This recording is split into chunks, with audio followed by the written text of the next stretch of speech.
Dieu admirable, incomparable, c'est de ce Dieu-là que nous allons parler ce matin. Amen. Bienvenue à chacun, saluez votre voisin le plus proche et dis-lui qu'elle est bien fait de venir ce matin. Amen. Amen, alléluia. Alléluia. Le thème de ce matin, une invitation hors norme. On veut aussi saluer, nous ne voulons pas les oublier, tous ceux qui, au travers de ces réseaux sociaux, écoutent, suivent les messages et passent ces temps également avec nous. Nous les saluons dans le nom du Seigneur et nous les bénissons. Une invitation hors norme, c'est ce que nous allons lire dans quelques instants pendant que vous cherchez l'évangile de Matthieu, chapitre 11, à partir du verset 28. Peut-être dire un mot sur qu'est-ce que hors norme, qu'est-ce que quelque chose hors norme. C'est une chose ou un individu dont les spécificités sortent de la norme. Ce ne sont pas ordinaires, à tel point qu'on ne peut plus les définir comme étant en phase avec les règles communes, comme par exemple un physique hors norme. Et c'est de Jésus que j'aimerais vous parler ce matin, d'une invitation que Jésus nous s'adresse, que j'ai appelé une invitation hors norme. Un texte que nous connaissons très bien, mais que j'aimerais attirer votre attention ce matin à ce que nous ne le lisons pas comme étant un texte pour ceux qui ne connaissent pas Jésus. Bien sûr, c'est aussi pour eux, mais pas seulement. Mais cette invitation, elle s'adresse à nous tous, quel que soit le contexte. Nous avons besoin tout le long de notre marche chrétienne de répondre à cette invitation, c'est-à-dire de venir à Jésus. Matthieu 11, verset 28. « Venez à moi, vous tous qui êtes fatigués », je lirai en même temps avec diverses traductions, « qui peinez, de porter un lourd fardeau, vous tous qui êtes accablés, courbés, chargés, et je vous soulagerai, je vous donnerai, c'est un don, je vous donnerai du repos. Prenez mon joug sur vous et recevez ou laissez-vous instruire, ou encore apprenez de moi. Mettez-vous à mon école, ou encore acceptez mes exigences. Car je suis doux et humble de cœur, vous trouverez du repos pour vos âmes, du repos pour vous-même. Mes exigences sont bonnes, le joug que je vous invite à prendre est aisé, facile à porter, et le fardeau que je vous propose est léger. J'attire d'abord votre attention de ce que dans cette invitation, il y a une double invitation. Il y a d'abord l'invitation où Jésus s'engage et qu'il veut, la première chose qu'il veut nous donner dans cette invitation, c'est la paix, c'est le repos.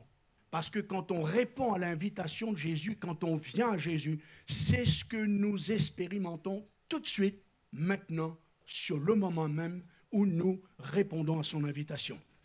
Mais si vous voulez que cette paix demeure, si vous voulez que cette relation demeure, si vous voulez aller plus loin, si vous voulez grandir, si vous voulez croître en Jésus, alors regardez, il y a une deuxième phase de l'invitation.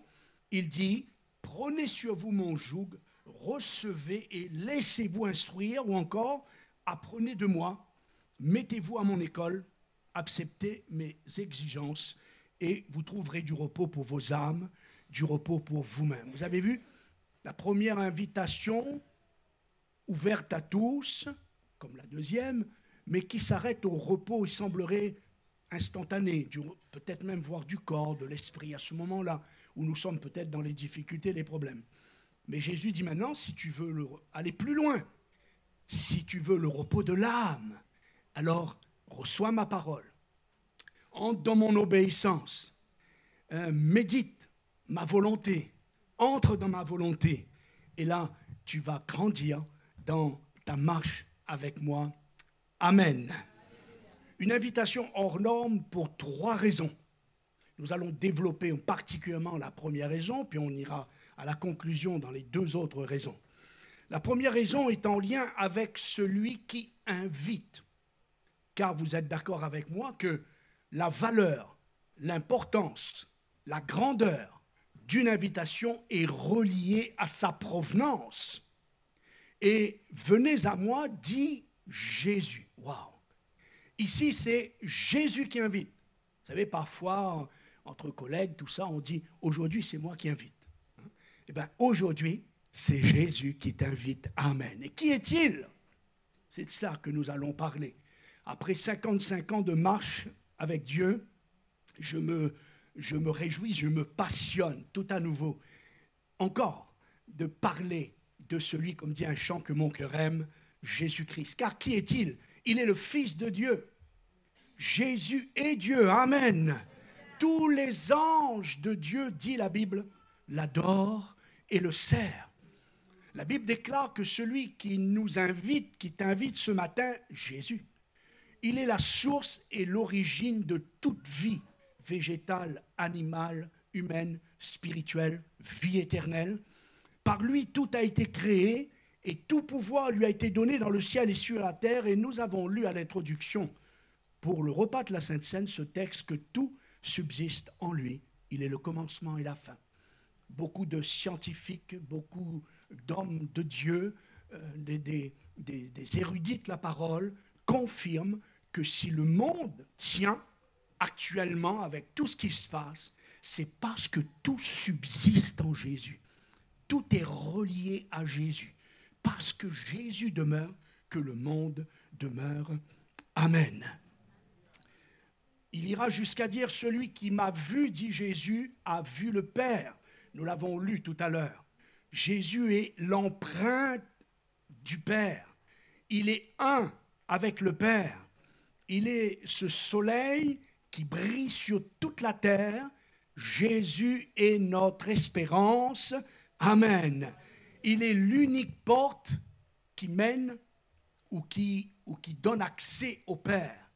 Quand tu commences à prier, quand tu commences à intercéder, tu es en train quelque part de composer le nom de Jésus, puisque la prière doit être faite au nom de Jésus, et à l'autre bout du fil, c'est le Père qui décroche et c'est le Père qui te répond. Amen. Quelle bénédiction pour nous d'avoir un tel sauveur. Et puis on va parler rapidement des deux désirs de celui qui nous invite ce matin. Deux désirs. Nous avons ça dans 1 Timothée. Souvent, nous sommes en tant que chrétiens se poser la question, qu'est-ce que Dieu veut? Au moins, on va savoir deux choses que Dieu veut ce matin.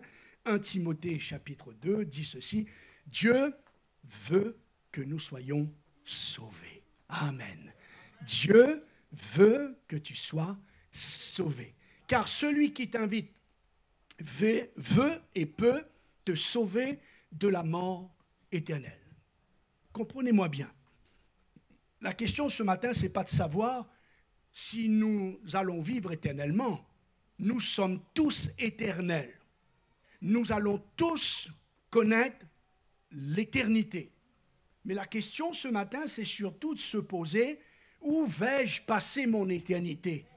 Où vais-je passer ma vie éternelle? Est-ce que je vais passer mon éternité dans la mort éternelle, c'est-à-dire loin de Dieu, ou dans la vie éternelle, c'est-à-dire avec Dieu? Et celui qui t'invite, Jésus, il est la vie éternelle. Amen. Il offre la vie éternelle. Pourquoi? Parce qu'il a le pouvoir de ôter ce qui m'a coupé d'avec la vie éternelle qui s'appelle le péché. Et parce qu'il a le pouvoir de pardonner mes péchés, il a donc le pouvoir de me donner accès à la vie éternelle. Jésus est le seul capable de pardonner les péchés. Dans Luc 5, vous vous rappelez, il y a ces personnes-là de la ville qui emmènent un paralytique. Et Jésus va dire, en regardant cet homme, tes péchés te sont pardonnés. Waouh! Ça a fait un tsunami parmi les religieux. Ils se sont dit, mais qui est celui-ci?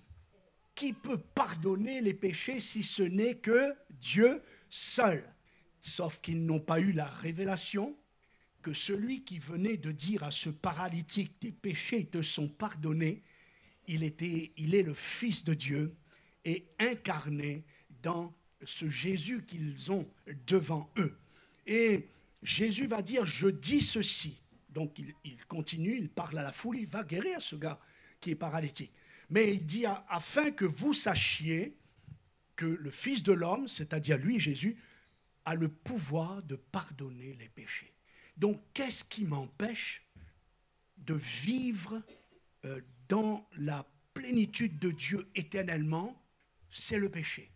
Et puisque Jésus, celui qui m'invite ce matin, amen, il est celui qui peut me pardonner de mon péché, de mes péchés, alors il peut aussi me donner la vie éternelle. Vous vous souvenez que l'apôtre Pierre, chez la famille Corneille, ces Italiens, où il a été invité et que c'était la première fois d'une manière visible, après 8 ans de la résurrection, après 8 ans passés de la résurrection, qu'un apôtre se rend franchement chez des païens pour leur annoncer le message. Et son message, Pierre disait, tous les prophètes, il parle de Jésus, tous les prophètes rendent de lui le témoignage que quiconque croit en Jésus reçoit par son nom, le nom de Jésus, le pardon des péchés. Amen. Jésus, c'est le nom au-dessus de tout nom. Le nom de Jésus est l'unique nom, le seul nom que Dieu le Père a donné afin que nous soyons sauvés. Vous connaissez ce texte qui dit qu'il n'y a pas d'autre nom, ni dans le siècle présent, ni dans le siècle passé, ni dans le siècle à venir, qui nous a été donné pour que nous soyons sauvés, le nom de Jésus. Avez-vous remarqué que plus que le temps passe, plus que nous avons toutes sortes de discours dans les prédications, mais très peu le nom de Jésus, celui qui est mort sur la croix, ce que nous avons chanté ce matin, ne me laisse pas oublier ton sacrifice à la croix. Et dans le premier culte, nous avons prié pour cela. Nous avons prié pour que Dieu ne nous laisse pas oublier, parce que nous sommes des humains, nous sommes très oublieux, nous oublions vite les choses. Alors c'est bon de faire cette prière au travers de ce chant qui nous a été rappelé ce matin. Dieu, ne me laisse pas oublier. La Sainte Seine aussi peut devenir une routine, une habitude. On peut penser à notre poulet dans le four pendant qu'on est en train de prendre la Sainte Seine. On peut penser si on a bien fermé la porte de la voiture en prenant la Sainte Seine. Alors Dieu, s'il te plaît, ne me laisse pas oublier l'amour de Dieu manifesté en Jésus-Christ à la croix. Et nous, chrétiens, si nous voulons toujours être passionnés dans le message que nous transmettons aux autres, à nos collègues, à nos amis, à nos familles, à nos parents, alors il faut commencer par nous-mêmes. Il ne faut pas qu'on se lasse, il ne faut pas qu'on se refroidisse, il ne faut pas qu'on se tiédisse de cette manifestation de l'amour de Dieu à la croix pour nous. Un seul nom, le nom de Jésus. Un incroyant, se moquant d'un pasteur qui avait été appelé au chevet d'un mourant, dont la vie de péché était bien connue tout autour de lui. Ce gars, il dit au pasteur, « Pasteur, vous croyez qu'une heure de repentance peut-elle racheter toute une vie de péché? Non, dit l'homme de Dieu. Mais le sang de Jésus-Christ le peut. Amen, amen. Le sang de Jésus peut nous purifier de tout péché. Nous l'avons chanté, roi de l'univers, tu donnes le salut. Remarquez le verbe donner, c'est un don. On ne paye pas pour être sauvé. On ne prie pas pour être sauvé, on ne jeûne pas pour être sauvé, on ne vient pas à l'église pour être sauvé, on ne lit pas la Bible pour être sauvé. Être sauvé, c'est un don de Dieu. C'est Jésus qui sauve. Toi seul me suffit, ton nom est Jésus, le Rédempteur parfait. Amen. Parlons d'un autre désir de Dieu, ou citons un autre désir de Dieu pour nous ce matin, ce texte que j'ai lu mardi soir, dans Ésaïe 30, Dieu désire te faire grâce. Waouh, c'est fort. Il se lève à remarquer toujours comme le verbe donner, il désire te faire grâce. Si c'est grâce, c'est grâce. Il n'y en a rien ni à payer, ni à ce que tu vaux cette grâce, tu vas valoir cette grâce. Non, c'est une grâce. Dieu désire te faire grâce. Il se lèvera pour te faire miséricorde. Miséricorde veut dire faire grâce à quelqu'un qui ne le mérite pas, qui n'a aucune raison de lui faire grâce. C'est ça que ça veut dire miséricorde. Hein? Comme la petite fille qui disait miséricorde, c'est Dieu qui jette une corde à ceux qui sont dans la misère. Ça, c'est les enfants. Hein. Tu ne pleureras plus jamais, dit Ésaïe 30, 18. Jamais, je souligne. Il te fera grâce quand tu crieras. Ou je peux rajouter, moi, avec ce texte, quand tu répondras à son invitation ce matin. Il te fera grâce. Trop de gens, ils veulent s'approcher de Jésus, mais à partir de ce moment-là, il y a un tas de choses qui passent dans leur tête. Alors j'aimerais dire haut et fort, tu peux répondre à son invitation ce matin, parce qu'il désire, c'est son désir de te faire grâce, de te faire miséricorde, c'est-à-dire de t'aimer, de te pardonner, de t'accueillir. Pourquoi? Nous l'avons dit tout à l'heure, une invitation aux normes parce que l'invitation vient de lui. Quelqu'un ne peut pas vous refuser tout en vous invitant. On risque d'être refusé si on n'est pas invité. D'accord? On peut essayer de s'infiltrer. Quand j'étais petit, en vacances, j'avais 7-8 ans, et de la maison où nous louons pour les vacances, je vois tout un groupe de personnes super bien habillées, en roi, en princesse, en pirate, etc. C'était le carnaval, la saison des carnavals. Et puis, en regardant le plus près, je discerne mes frères, mes sœurs, mes cousines. Et je dis, ben, et moi, le petit dernier, on n'a rien dit, hein, pour que, voilà. J'ai dit, il faut que je trouve une combine. Alors, j'ai déchiré ma chemise en lambeaux. J'ai pris du charbon, je me suis barboté le visage. Pour moi, je me suis déguisé pour rejoindre l'invitation, en sorte d'un pirate bizarre, mais enfin un pirate quand même. Et je suis arrivé, je me suis mis dans tout le cortège, dans toute la foule. Et tout à coup, les frères, les cousins, tout ça, commencent à se rendre compte, se retournent, disent, mais qu'est-ce que tu fais là, toi? Je dis, moi aussi, je viens, je viens avec vous. D'accord? Je ne suis pas invité, mais je peux squatter. Alors, ce n'est pas ce style d'invitation. Tu es invité. Donc, tu n'as rien à craindre. Dieu veut te faire grâce, puisque c'est lui qui invite. Amen. Amen. Celui qui nous invite ce matin, il connaît aussi notre destinée. Et la Bible dit que notre destinée est entre ses mains. Et la Bible dit également que nul ne nous ravira de sa main. Amen. Personne n'est au-dessus de lui.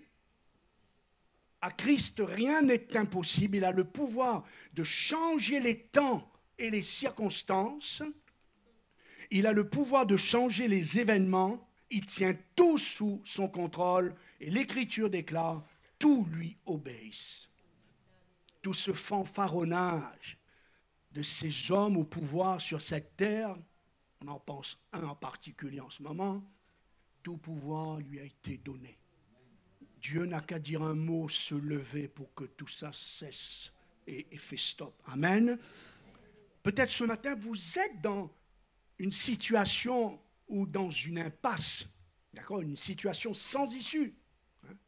Peut-être à l'exemple de ces femmes qui se sont rendues au tombeau, mais ils avaient dans leurs mains la preuve qu'ils n'avaient pas bien saisi, ils n'avaient pas bien compris, c'est normal, c'était quand même, il faut se mettre à leur place. Nous, on a toute la Bible, on a 2000 ans où on en parle, c'est plus facile pour nous. Mais pour ces femmes, on va quand même les faire grâce ce matin. Ils avaient dans leurs mains la preuve qu'ils ne croyaient pas qu'ils allaient rencontrer Jésus ressuscité, puisqu'ils sont venus pour embaumer. Ils avaient les aromates dans leurs mains qui prouvent qu'ils avaient sur eux la preuve qu'ils n'y croyaient pas que Jésus était ressuscité. Et une deuxième preuve, ils se sont dit entre elles, sur le chemin, qui va me rouler la pierre? Qui va nous rouler la pierre? Et ça me rappelle un petit peu, parfois nous venons, vous êtes d'accord avec moi, ça ne vous est jamais arrivé ça, de venir au culte avec ce poids. Qui va me rouler la pierre? La pierre peut-être d'un besoin directionnel, professionnel. Qui va me rouler cette pierre de désaccord dans ma famille, avec mes enfants? Qui va me rouler cette pierre de la maladie? Qui va me rouler cette pierre je ne sais pas, autre problème? Mais la bonne nouvelle, c'est que quand nous entrons dans le lieu du culte, on nous rappelle que Jésus est ressuscité et qu'il vit éternellement, qu'il est au-dessus de tout. Tu n'as pas besoin de t'inquiéter de la pierre a déjà été roulée et celui qui est au milieu de nous ce matin veut nous bénir. Est-ce qu'on peut acclamer le Seigneur? Alléluia!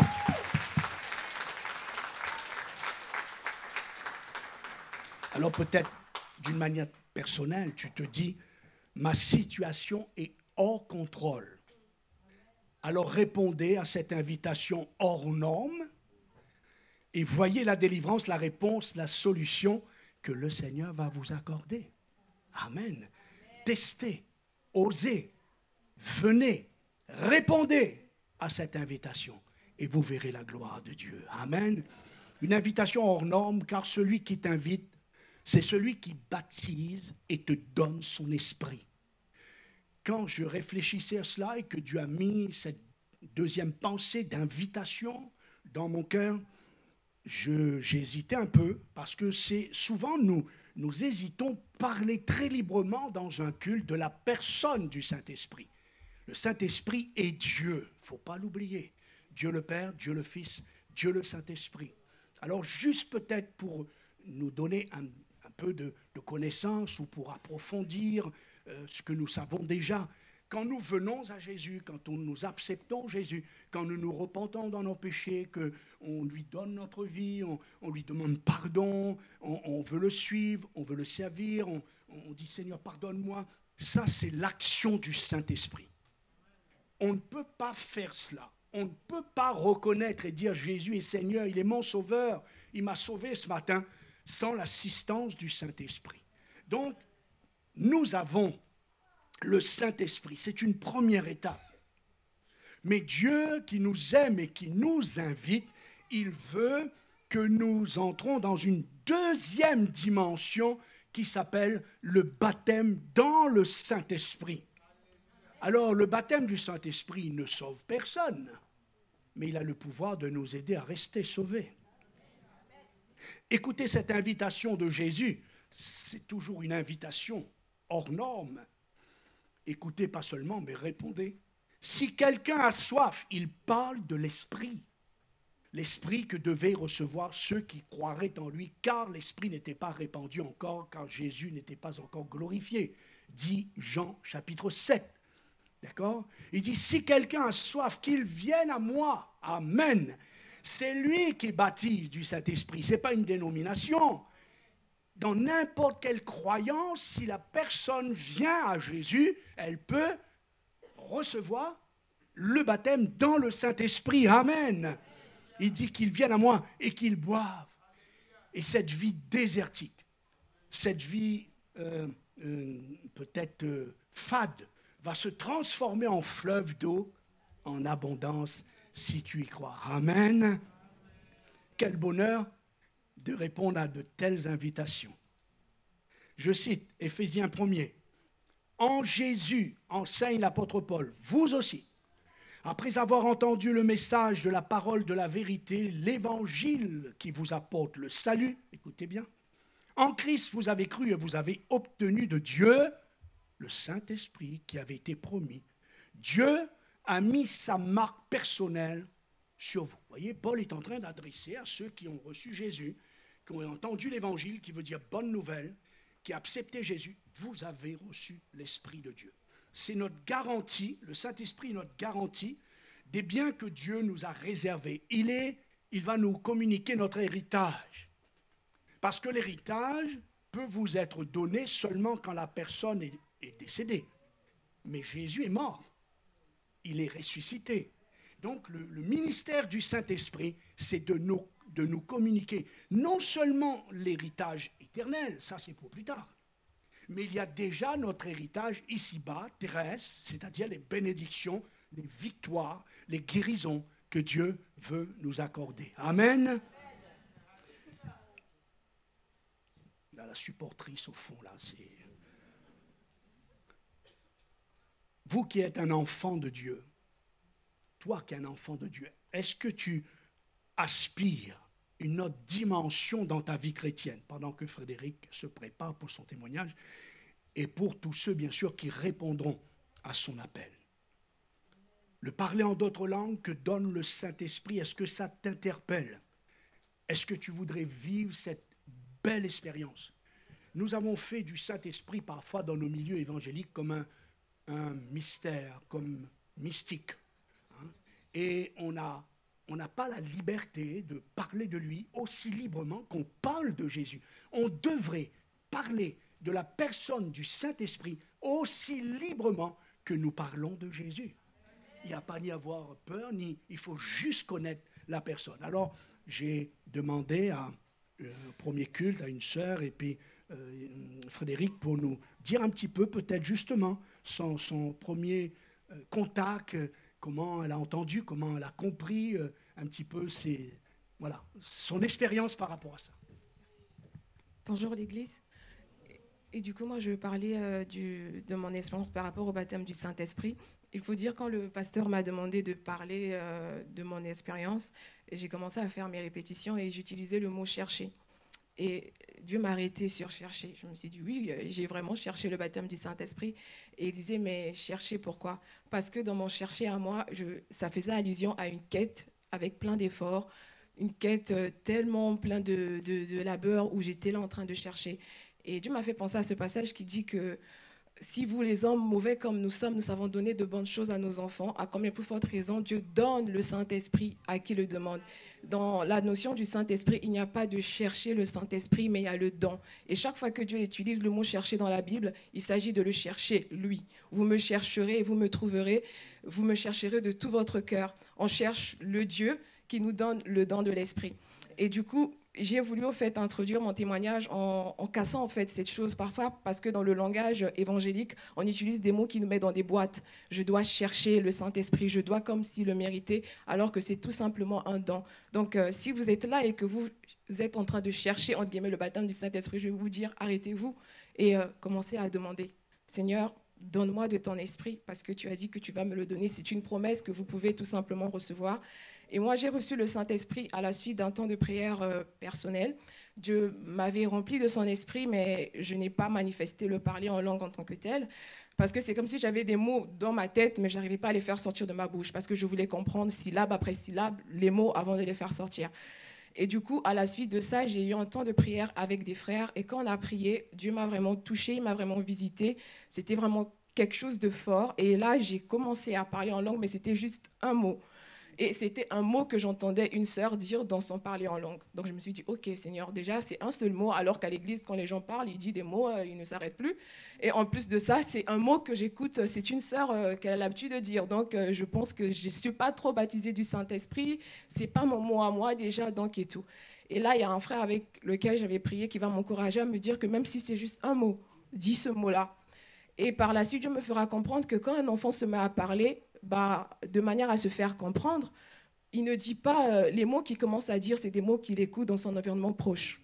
Et c'est tout à fait normal que quand tu commences à parler en langue, le premier mot en langue qui te vient, bébé, on va dire en tant que tel, c'est le mot que tu entends dans ton environnement proche. Cela ne signifie pas que tu n'as pas été baptisé du Saint-Esprit, mais c'est parce que tu étais en contact à ce mot. Et au fur et à mesure, ton langage va se développer. On n'attend pas un enfant qui commence à parler, de faire des phrases. Il va peut-être dire juste papa. Et peut-être que vous, le mot que vous prononcez, si vous êtes récemment baptisé du Saint-Esprit, c'est un seul mot. Mais dites ce mot. Ce langage, votre langage va se développer, même si c'est le mot de quelqu'un d'autre. Continuez à dire ce mot jusqu'à ce que vous allez avoir, entre guillemets, votre parler en langue.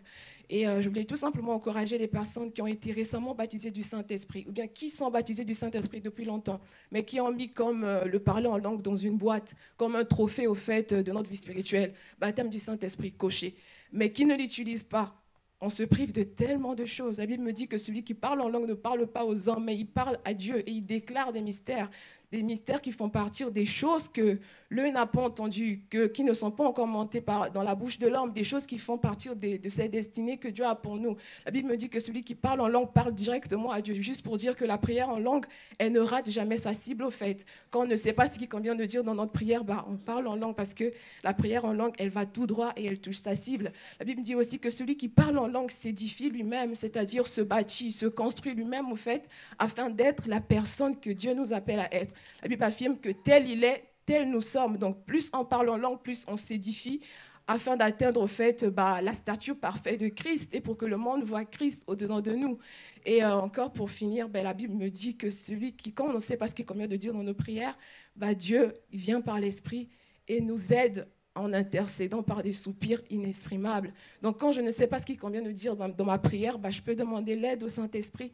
Et là où je veux peut-être faire une prière d'autorité, le Saint-Esprit me dira de rendre des actions de grâce, un peu comme dans la Bible, le peuple d'Israël qui a juste rendu la louange avec le roi Josaphat et l'armée était en déroute. Et là, on rend juste des actions de grâce et Dieu s'occupe de nos adversaires.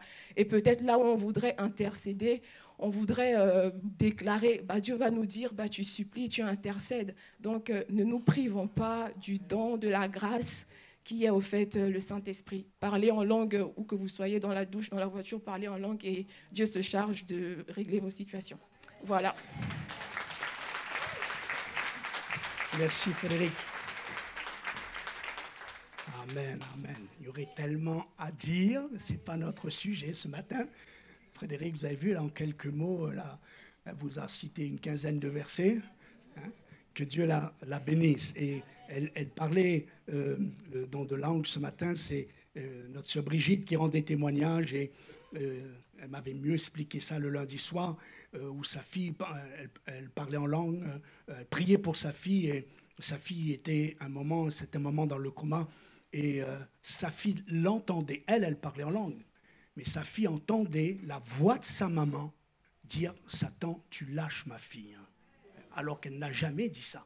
Mais elle n'a fait que parler en langue. Vous voyez la puissance du parler en langue. Donc je referme la parenthèse. Merci à Frédéric. Ça, c'est notre Dieu. Aspirer la vie chrétienne. Tout petit, j'ai dit à Dieu, si je m'ennuie avec toi, je m'en vais. Et Dieu entend les prières. Faites attention à ce que vous dites. Croyez-moi, la vie chrétienne, c'est mieux que l'Indiana Jones. C'est beaucoup plus d'aventure que cela, parce que ça, c'est du film, c'est Hollywood, c'est du pipeau. Mais la véritable aventure, c'est avec le Saint-Esprit. Alors, si vous êtes comme beaucoup de chrétiens, vous ne voulez pas une vie religieuse ou une fade, vous avez raison. Alors, recevez plutôt, répondez à l'invitation de Jésus ce matin, qui vous invite à venir au fleuve de la vie. Amen. Et puis nous allons vers ce dernier point, avant de parler des deux autres raisons que c'est une invitation hors norme. Celui qui nous invite, il a aussi toute autorité sur toutes les maladies et sur toutes les infirmités. Amen. Je l'ai toujours dit, que ce soit pour moi ou pour les autres, ce n'est pas parce que nous avons prié pour certaines personnes, ou ce n'est pas parce que dans nos vies nous avons des temps difficiles de maladie et que apparemment, Dieu ne répond pas que nous allons cesser de prier et de croire qu'il est celui qui, par ses meurtrissures, nous guérit de toute maladie et de toute infirmité. Amen. C'est l'apôtre Pierre qui prêchait toujours à cette famille italienne, la famille Corneille, et qui va dire ceci dans les Actes 10. « Vous savez comment Dieu a oint du Saint-Esprit de force Jésus qui allait de lieu en lieu, faisant du bien, guérissant tous ceux qui étaient opprimés, qui étaient tombés sous l'empire, la domination du diable, car Dieu était avec lui. Amen. » Je ne sais pas si ce jour-là, Pierre se rappelait ce merveilleux miracle où il nous est dit que ce merveilleux moment plutôt, où il nous est dit que la puissance du Seigneur se manifestait par des guérisons et que des gens ce jour-là se sont dit, nous avons vu aujourd'hui des choses étranges. Alors je ne sais pas si c'est à ça qu'ils pensaient, mais vous savez que les apôtres ont vécu, expérimenté, ils ont participé à des choses incroyables. Cela m'a rappelé Anastasia. Anastasia, c'est une petite dame polonaise qui est auprès du Seigneur maintenant et qu'avec mon épouse, nous allions souvent la visiter. Elle était âgée et j'aime son témoignage. C'est une ancienne responsable de cuisine chez un des présidents de la République. Et elle a pu rendre témoignage à tous ces gens, et puis elle a vu du grand monde, et elle a pu rendre témoignage parce qu'elle était très simple, elle avait le cœur d'un enfant. Elle nous a raconté ceci, elle aimait d'ailleurs raconter son témoignage. Elle était une femme très, très, très malade. Et dans la rue, un jour, quelqu'un lui donne à prospectus. Elle pensait que c'était pour aller au cinéma. Donc elle a pris le prospectus, elle l'a mis dans sa poche. Puis arrivée chez elle, en enlevant ses courses, en enlevant son manteau, en vidant ses poches, elle retrouve ce petit prospectus qu'elle a un peu froissé pour mettre dans sa poche. Elle voit une petite croix, elle voit que c'est une invitation à écouter l'Évangile. Elle étant très polonaise, très chrétienne, donc elle dit « Ah, Seigneur, pardonne-moi, je ne savais pas, je croyais que c'était pour aller au cinéma, je me suis dit, j'ai plus l'âge d'aller au cinéma. » Et elle s'est donc rendue à cette église où j'étais, jeune homme, et elle a accepté de répondre à l'appel, elle s'est avancée sur le devant, le pasteur a prié pour elle, et instantanément, elle a été guérie. Amen. Et elle aimait donc rendre témoignage de ce Jésus qui l'avait guéri. Amen. Est-ce qu'on peut juste lever la main comme signe, un témoignage muet? Tous ceux qui ont vécu ce matin, tous ceux qui ont vécu dans leur vie chrétienne la guérison avec le Seigneur. Amen. Voilà, vous voyez, ça c'est plusieurs qui pourraient venir ce matin et rendre témoignage, peut-être c'est ce qui nous manque d'ailleurs, d'entendre des témoignages, comme j'ai eu à cœur de le faire ce matin pour le Saint-Esprit, entendre des témoignages de guérison. Amen. Mais celui qui nous invite va plus que la guérison physique. C'est aussi celui qui libère les captifs. Il a la puissance de faire sortir des prisons. Vous savez qu'il y a bien des prisons, disait quelqu'un, sans barreaux. Ces prisons nommées addiction, peut-être drogue, peut-être prostitution, peut-être la prison de l'esclavage de notre passé. Jésus a dit qu'il a été envoyé pour libérer les captifs, pour briser les liens, briser les chaînes de l'alcoolisme, d'une sexualité dépravée, de la violence. Il y aurait tellement à dire. Il délivre tous ceux qui répondent à son invitation. Répondez à son invitation ce matin et vous vivrez le miraculeux. Je cite les Écritures, Galates 1. Jésus s'est donné lui-même, il a donné sa vie afin de nous arracher. Waouh, c'est fort. De nous arracher de ce monde mauvais et dominé par le mal, nous retirer de cette existence misérable. Celui qui nous invite, il est aussi appelé le prince de la paix. Je l'ai dit, la paix, le pardon, l'amour, ce ne sont pas des émotions, c'est d'abord une personne. Dieu, amen. Comme le péché, ce n'est pas d'abord une action, c'est une personne, le diable. La mort, c'est une personne, le diable. La vie, c'est une personne, Jésus. Et Pierre nous rappelle qu'il a été envoyé pour annoncer la paix. Est-ce que c'est ce qui te manque ce matin? Est-ce que tu as besoin, vraiment besoin de cette paix ce matin dans ton cœur, dans ton couple, dans ta famille, peut-être dans ton quotidien, tout simplement? Alors ça, c'est aussi le désir de Dieu. Le désir de Dieu, ça m'a rappelé une prédication 1986, 87, 88, où je suis venu prêcher ici, l'église était en construction, où j'ai apporté un message intitulé « Le triangle de la paix ». Et j'ai parlé de ce Dieu qui veut que je mange en paix, que je dors en paix et que je vive en paix. C'est le triangle de la paix. Ce matin, est-ce que tu as besoin de vivre en paix dans ta vie? Manger en paix. Combien de familles, combien de couples ne mangent pas en paix, mais plutôt en guerre? Beaucoup ne dorment plus en paix. Il y a trop de soucis, trop de problèmes, trop de maladies, trop de conflits, trop de questions sans réponse. Alors, celui qui t'invite ce matin, il a le pouvoir de te donner la paix. Parce qu'il est le prince de la paix. Amen. Il est ta paix. La Bible dit que Jésus est notre paix. D'accord?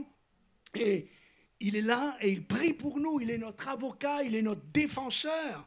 Il nous défend auprès du Père et il intercède pour nous. Peut-être pour d'autres, la croyance est bien lointaine, peut-être pour vous, à cause de la déception. Mais posez-vous souvent la question si c'est Dieu qui vous a déçu ou si c'est les hommes, l'Église, la religion, les responsables. Jésus est et restera le chemin, la vérité, la vie, et que personne ne peut aller jusqu'au Père sans passer par lui. Amen. Marie, Marie, la mère de Jésus. Parfois, je l'ai dit, entre les catholiques et les évangéliques, on croit parfois, nous sommes opposés à Marie, mais qui a dit cela? Nous aimons Marie. Nous croyons que Marie a été cette jeune fille choisie de Dieu pour mettre au monde l'enfant Jésus. Plus que cela, nous écoutons Marie et nous obéissons à Marie. Ah, ça vous choque? Parce que Marie nous a donné un seul ordre. Un seul ordre? Un seul ordre. Un seul commandement, Marie nous a dit. Cherchez dans toute la Bible.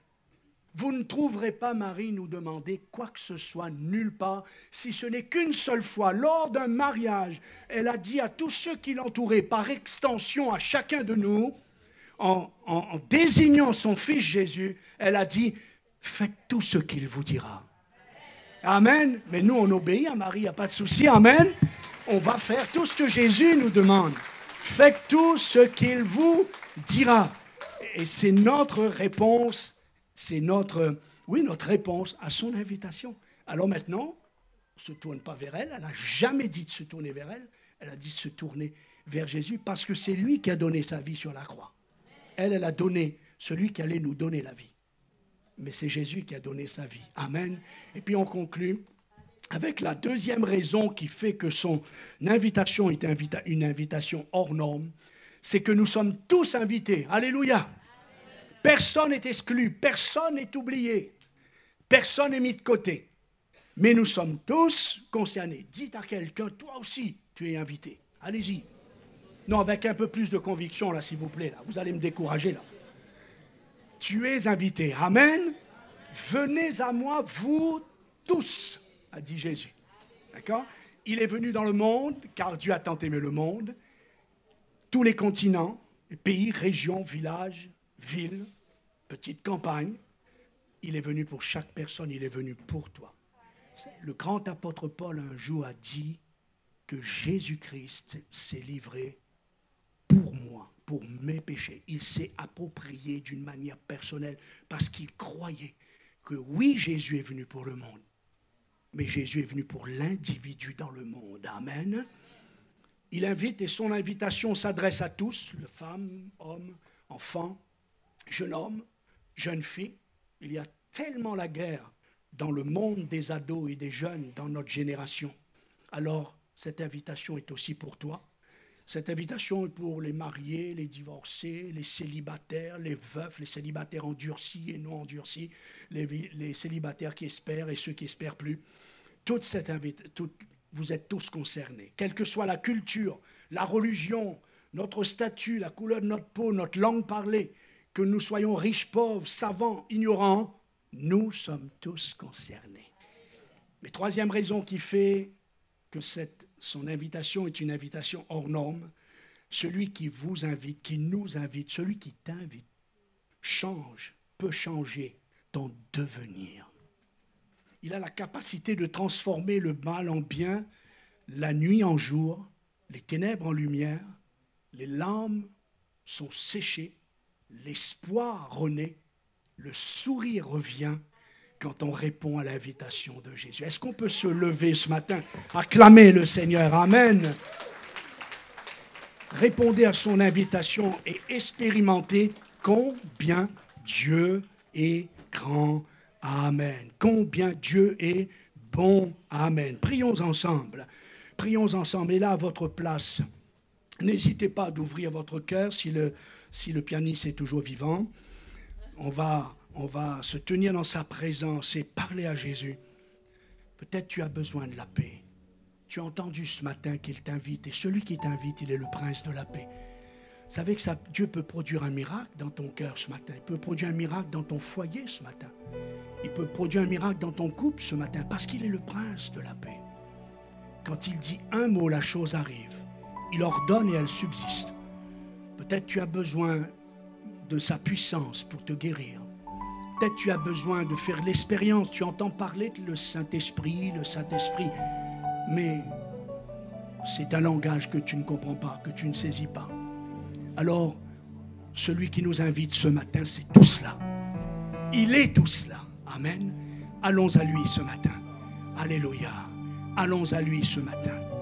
C'est lui qui baptise dans le Saint-Esprit. Jean-Baptiste l'a désigné comme le bâtisseur du Saint-Esprit, le baptiseur dans le Saint-Esprit. Alléluia. Merci Seigneur. Prions ensemble. Prions ensemble. Merci Seigneur pour ta parole. Merci Seigneur pour ta présence. Merci Seigneur pour ton esprit. Tu nous assistes. Alléluia. Oh, je sais que tu es là. Tu es le défenseur. Tu es l'avocat. Tu es le prieur. Tu es celui qui intercède pour chacun de nous. Merci parce que nous savons que tu es à la droite du Père maintenant et que tu intercèdes pour nous. Bénis mes frères et sœurs, bénis tous les enfants dans ce lieu, bénis tous les adolescents dans ce lieu, bénis la jeunesse, bénis nos aînés dans ce lieu, bénis les couples, les futurs couples, les fiancés, les veuves, bénis-les ce matin. Nous voulons répondre à ton invitation selon notre situation, mais nous voulons y répondre, Seigneur. Nous courons vers toi. Nous courons dans tes bras. Nous courons dans ta présence. Parce que dans ta présence, c'est ce qui fait toute la différence. Merci pour ce culte. Merci pour ton onction. Merci pour ta parole. Elle est puissante. Elle est vivante. Parce que celui que nous annonçons Jésus. Amen. Oh, nous glorifions et nous acclamons Jésus ce matin. Amen. Acclamons Jésus. Acclamons Jésus. Alléluia, c'est lui le meilleur. C'est lui.